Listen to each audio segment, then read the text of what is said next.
Hi, and welcome back to Home Buying Made Simple. I'm Jeannie Gorey with Neighborhood Loans, and I'm Cindy Feeney-Curse with Curse Home Team.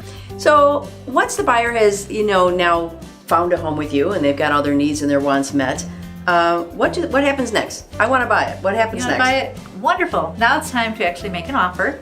And so what we want to do is, first of all, have your realtor do a comparative market analysis. It's called a CMA. And that way we'll find out what other neighborhood homes like that have gone for in the last year, last 6 months.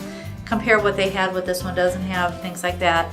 Find out what a fair price is for the property. And then one thing to keep in mind when you actually go to write up your contract and make an offer is to think like you're the seller as well. Because if you come down in a real low price, they're just going to be insulted. They're not going to take it seriously. That's true. So, That's true. Yeah. So that you'll be able to advise them then what's a really good price range, where they should be entering into the contract to make sure that they have the option or the optimal option of getting the home that they want. Yes, and be prepared to negotiate, because it's very rare where you put in an offer and they say, okay, great, you got it, let's go. So you don't necessarily offer where you're willing to go up to. You might come down a little bit from that, and just know where your line is though that you want to go to. And then we negotiate from there. And there's a couple little tricks of the trade that we can do there too. We can ask for closing cost credits.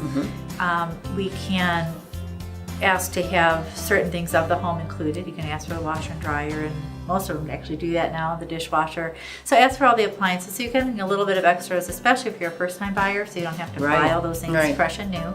So those are all good options. Great. And then how long could that possibly take to negotiate? Is it something quick, like a day, an hour? It's usually not an hour, but usually within a day, back and forth, unless you've got a seller who's out of town or out of country, then sometimes it can take a little longer.